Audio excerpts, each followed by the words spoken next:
my queer little bookworms, welcome back to my YouTube channel. I hope you've been having the most whimsical week ever.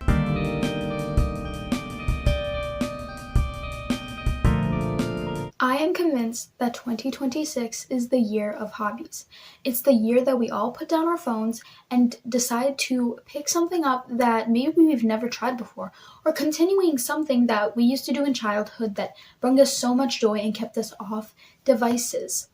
So I decided I was going to dedicate a lot of time to getting off of my phone and doing crafts instead, or hobbies. Now, we have a wide range of hobbies to choose from. I love hobbies so much. I have so many. And what better way than to make a video out of it and maybe even inspire you, give you ideas of what you should do in order to get off your phone.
Yesterday, I started for the first time ever a reading journal, and I'm so happy. I'm so excited, and I decided I should show you a little bit of what is going into this so far. Now, for those who don't know, a reading journal is basically like people make these cool, elaborate, aesthetic spreads where they put like their TBR, their monthly wrap-ups of books they read that month, their 26 books they want to read in 2026, things like that, except I decided I wasn't going to make mine as intricate and as detailed and aesthetic because unfortunately I do not have those skills. But I decided I was going to do something more simple and more effective for me personally. So I thought I should give you a little tour. All of these stats are from 2025. I'm going to have a reading journal for multiple years. This is not just going to be for 1 year. When you first open up, there's a picture of me, Denisa's reading diary. I think diary is a cooler word. Anyway, and then we have a picture of Snoopy reading. Picture of it, that's Miffy, right? That is Miffy. Miffy and Snoopy reading Sally Rooney books. I read both of those, by the way, not to brag. And this really whimsical, cute picture of Snoopy and Miffy. And I have the title page for 2025. It's just a bunch of sparkles. And then inside I have these stickers, and I have my stats. Basically, I read 223 books in 2025. Crazy. And then I have my most read authors. I have Alice Osmond. She's one of my favorite authors of all time. 12 books. Emily Henry, 7 books. Taylor Jenkins Reid, 7 books.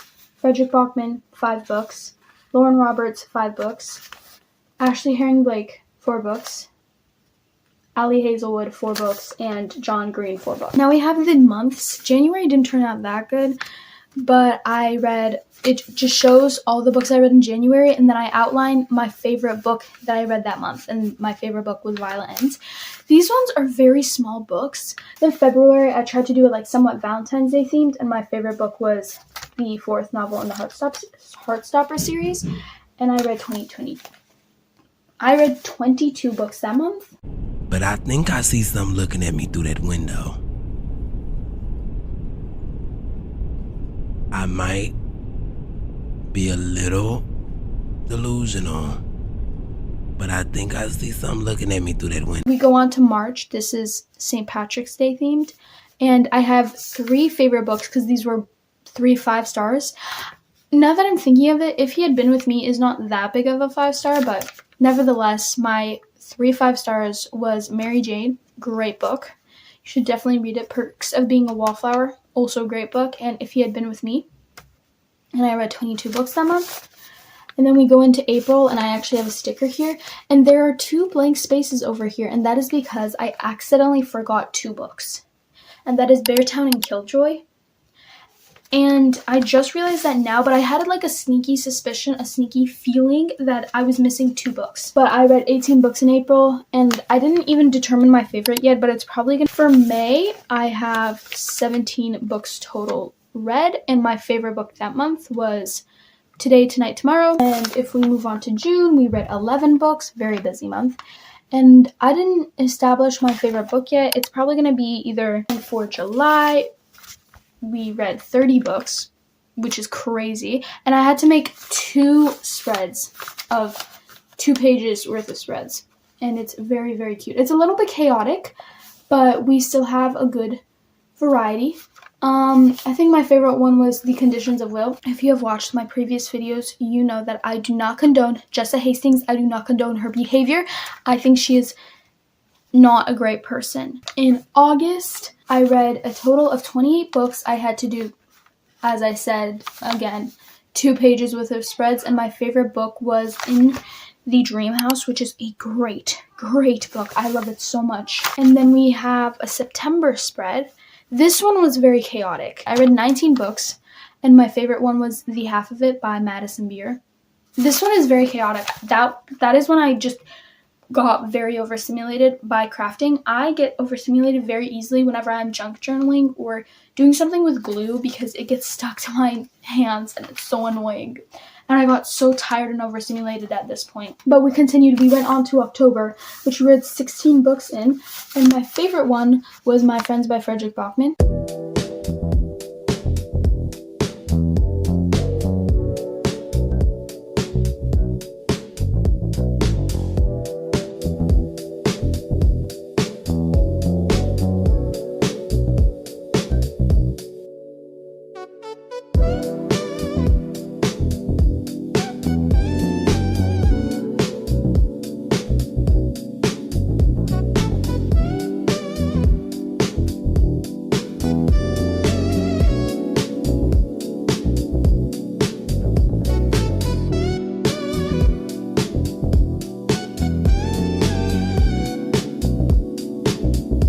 Finished my November and December spreads. For November, this is what we got. I read 13 books, and my favorite book was Betting on You. And then in December, I read 14 books, and my favorite book was Not Quite Dead Yet by Holly Jackson. And this one is more Christmassy themed.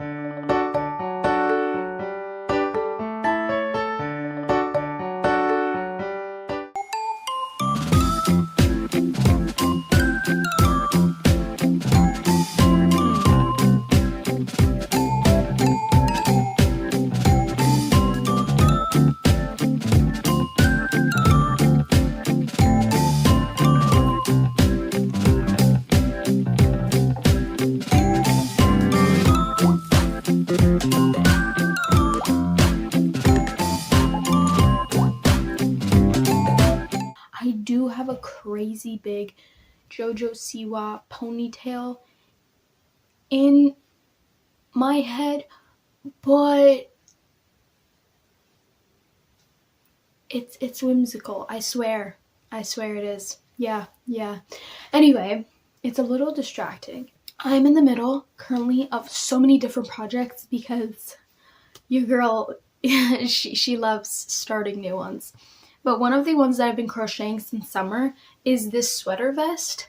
And let me just tell you, it's really cute and it's really whimsical and it's really fun. Goal of this is to wear it underneath like a white tank top and this on top, and it's just so cute. There's this little ombre effect on the front side because that's just the way the yarn skein was. It was a bunch of different shades of pink. And the reason that I was I haven't finished this project yet because I needed to do the lining of the sleeves and the v-neck. Listen, I originally was going to do it with like a different color, and I was going to do it the same texture as this yarn because these are clearly two different textures. But I decided I was going to just keep it with like and I was going to do like a thick strap, like a thick collar, you know, like a normal sweater vest. But I decided, I think going for a simple baby yellow, just a little outline, it's so dainty and so cute. And I swear this looks better in person. But whenever I'm making a sweater vest, I debate doing just the v-neck in the sleeves and, you know, the armholes. Should I just outline that, or should I outline the bottom too? And for this one, I'm outlining the bottom too, because this is very cropped. So I'm doing like one last row around here.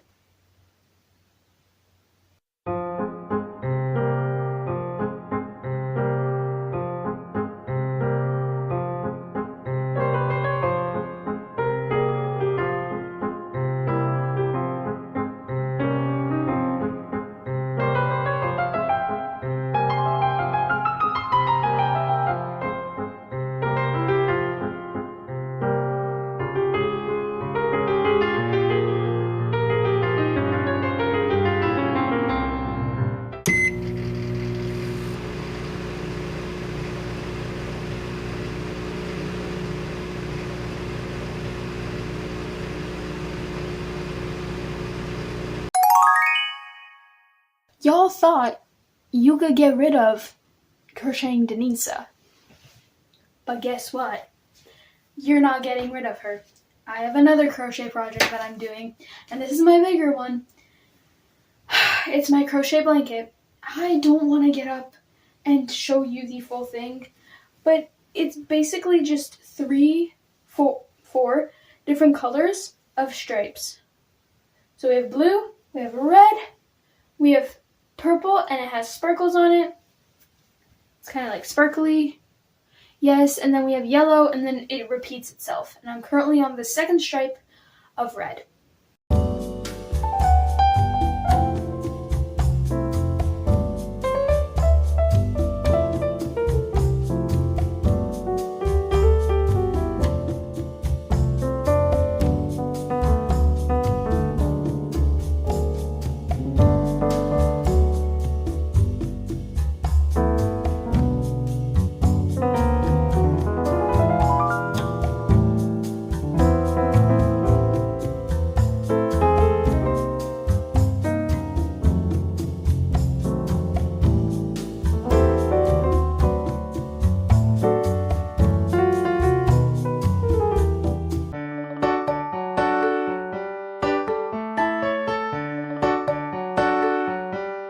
I will admit, I just spent an unnecessary long amount of time scrolling on my phone, and this is exactly what we were trying to avoid in this video.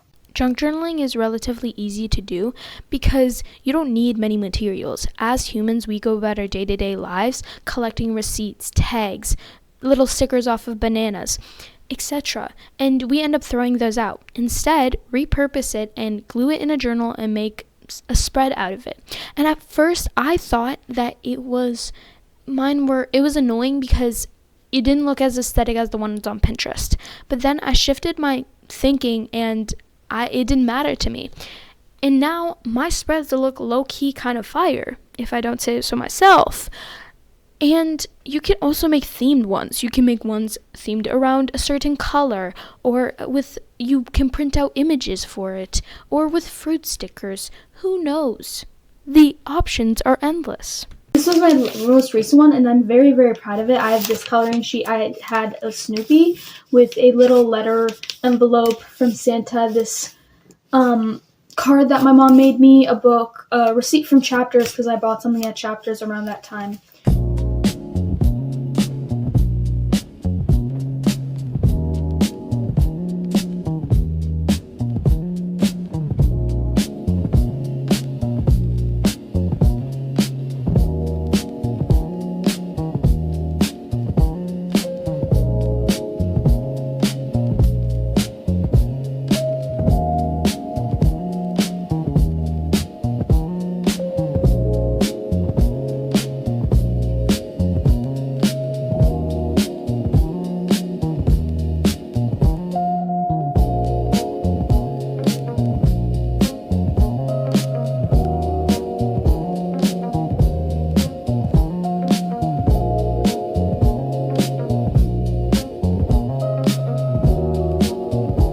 ended up doing 3 pages of my junk journal. My first one was just a bunch of receipts, tags, a little filler page, and then I did 1 movie for every year I've been alive, which means I watch 1 movie for every year I have been alive, but the movie was released in that year. It's not a movie that I watched that year. It was released in that year. And I'm not a big movie person, so I gravitated more towards movies that I haven't watched, but sometimes I just had to add one that I really enjoyed. And if you can see, there's colored in for some movies. Those are the ones that I've already watched. Then I thought, why should I limit myself just to movies? I should do this with books too. And I thought this one was going to be more difficult, but turns out I have read at least 1 book in every year. So I gravitated more towards books that are on my radar, and hopefully I finish these books and watch these movies by the end of the year. I think it's a really, really cool way of doing this. It's a great idea, and I'd like to give all the credits to these 2 pages to someone on Pinterest that I found. Now, if you are looking for Pinterest for junk journal ideas, my Pinterest is always linked down below, and I have a board over there that says random things to do for fun, and then when in that board there's a subsection called other, and in that other section usually there is junk journal-y things. So you're welcome.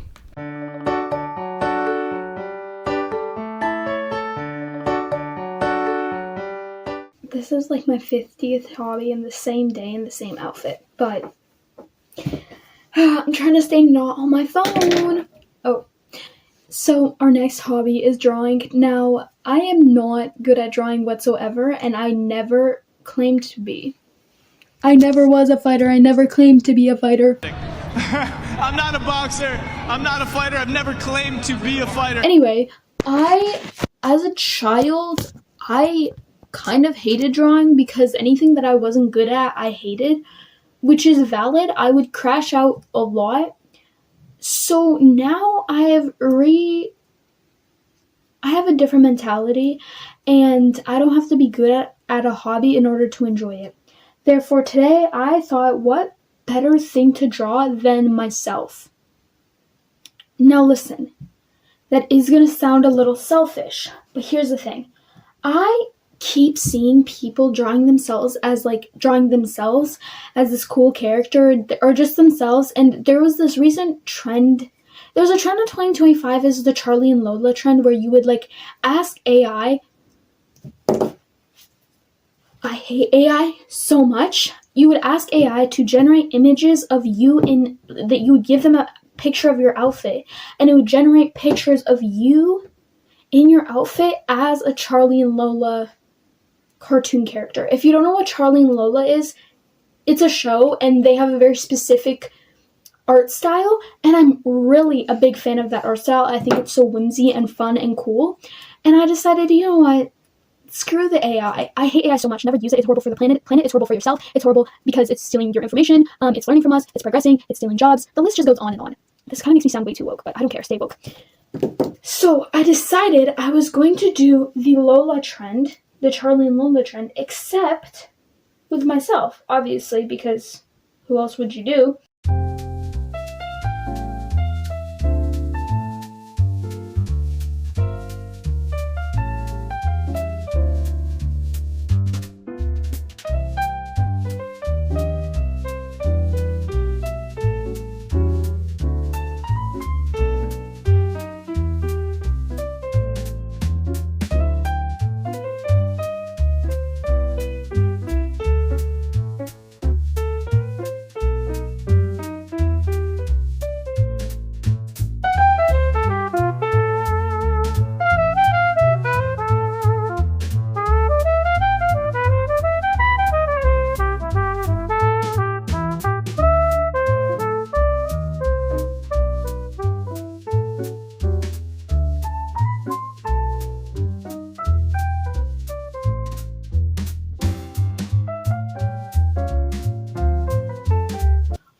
Guys, I got turned into a Lola and Charlie character.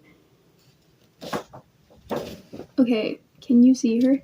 She is so gorgeous. She is so gorgeous. I love her so much. That's me, guys. That's me. I'm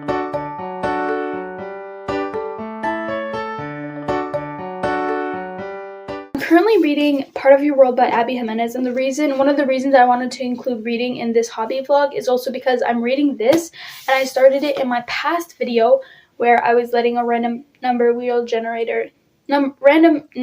choose how much I read for a week.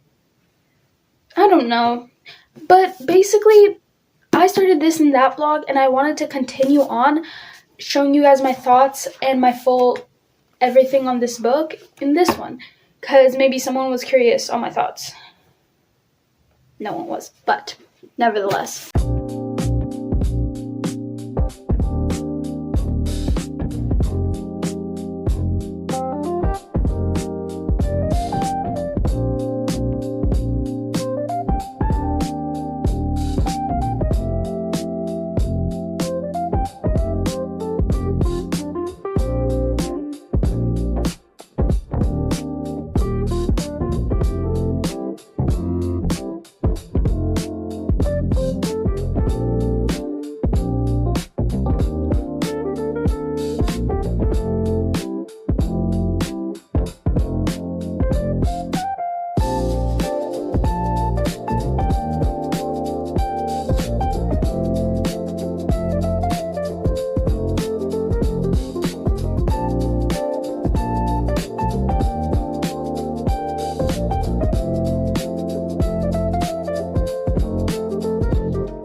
The main core of this video was to get off my phone and spend more time doing hobbies, and I think the most time I spend on my phone is after school, because obviously I get very tired at school and I come home and the only thing I want to do is lay down and start scrolling, and that is a horrible, terrible thing to do. That is a horrible, terrible habit. And I'm proud to say that today I didn't even scroll on Instagram. I didn't even open Snapchat. I went directly to finishing my book and to reading. And I'm proud to say I did finish it. And this feels amazing. I am conflicted on what to rate this, but I think I'm going to end it up giving it a 3.5 stars. This book isn't something that's groundbreaking. It's not like a whole new concept idea. It just felt familiar and comforting, and it was given to me at a right time because I'm not reading a lot of romance books right now. So this just felt fitting for the moment. It was very much right book, right time. It felt refreshing, and it felt nice to be able to just read and not pay attention to the flowery writing or to like the world building, etc.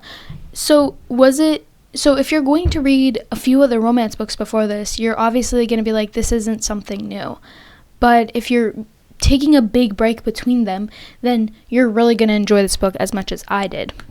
I did not expect to annotate this as much as I did, and I truly enjoyed it. There was a lot of character development, especially with Alexis, the female main character.